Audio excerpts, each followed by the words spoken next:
The thing that has worked for me is to remember the hard times. Well, what that did, it crushed me and it crushed my dreams. I had a piss poor senior year, zero production, no NFL, no combine invite, nothing. Finally went to the CFL, Calgary Stampeders, making $250 a week Canadian. I had to send that home to my wife at that time. I had no money. So I remember that. I got cut from Canada.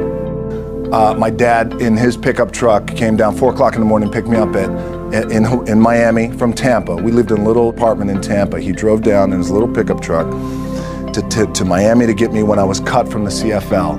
And I thought, well, I leave home like you guys left home. I'm ready to tackle the world, get after it, achieve my dreams and goals. Crushed by 22, 23 years old. Now I got to move back in with my mom and dad. I played on great teams though. Wait a second, this is not supposed to be my future. I'm supposed to be in the NFL right now. I'm supposed to be making a lot of coin and buying my parents, buying me, taking care of my wife, but it never happened. So I pulled out my wallet. I thought, well, let me see how much money I have. I opened it up. I had a 5, a 1, and change. Well, at least I rounded up to $7. But I thought, God, ain't this a bitch? I got $7 in my pocket. Where the f do I go now? What do I do? I can't go back to CFL. At some point, you got to be tired of not being number one. You have to be, and you got to play angry, and I play angry. Now, I'm cool and calm with my approach, and when I step out on my field, which is a set, or, you know, like, there's some, and you're always gonna have haters, and haters are like, well, God damn, man, how many movies are you gonna make, or how much shit are you gonna do? Like, you do a lot of shit. I say, yes, it's my ambition. Of course, why not? I could do it. Yeah, I love what I do. And not only that, but in what world do we not work every day? You guys have to commit. Obviously, you commit to something, commit to the goal. So I quietly retired. 2 years later, I thought, what did I do with my career? Because my movies were not doing well. I was written off. I was like, it was around 2006, 2007. I was like, I left, I pulled a Jim Brown. I left when I was on top, like number one in the wrestling business, and I left. It was a ballsy, gutsy, some call it stupid move, but I had to commit and I had to follow what was in my gut. What helps me is to keep the hard times in the front of my mind, because it allows me to go into these big moments that I've worked my ass off, and you guys have worked your ass off. It allows me to go into these big moments with a different perspective. What it also does for me, and again, this is what works for me.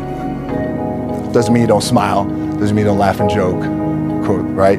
Happy, I'm a happy guy. But when it comes to business, and when it comes to executing, it's up against this. And I gotta go that way. The key for me was, where does it start? What's the anchor? What's the anchor? So I could have all these ambitions, and you guys have all these ambitions, which is great. The key with me is just always finding what the anchor is. And the anchor is getting up at 4 o'clock in the morning every day before anybody else and grounding my thought process is in the no one will outwork me. No one. I love and I respect you guys. As you guys know, there's nothing you can't accomplish. You're gonna go on, you're gonna become world champions. The key for me, what I think one of the keys is, remember where you came from, keep that in the front of your mind, and when shit goes bad and it goes sideways, a lot of shit does, you're getting booed out of the building, or you're coming through this injury, or people are writing you off, oh, you guys ain't make it, you know, any of that, you gotta keep it in here. And it really has to, it should drive you, it should. It works for me, it should drive you. You got all the talent in the world, it's all here. Really the two things I wanna say are, you gotta be the hardest workers in the room, and don't f the opportunity up. Instead of telling you what I think you should be doing, or how you could be better, or I thought, well, let me just speak from the heart, speak from my gut, and really not have anything prepared, but just tell you what's worked for me. And maybe some of the stuff that's worked for me might work for you now, currently, presently, as you guys have your goals and ambitions, but then further on down the line as you guys continue to live your life. This idea and this notion that you can be anything you want, you can accomplish anything you want, right? We hear that. You've heard that from the time you were little boys. You hear that now. You're already incredibly accomplished. You guys know that.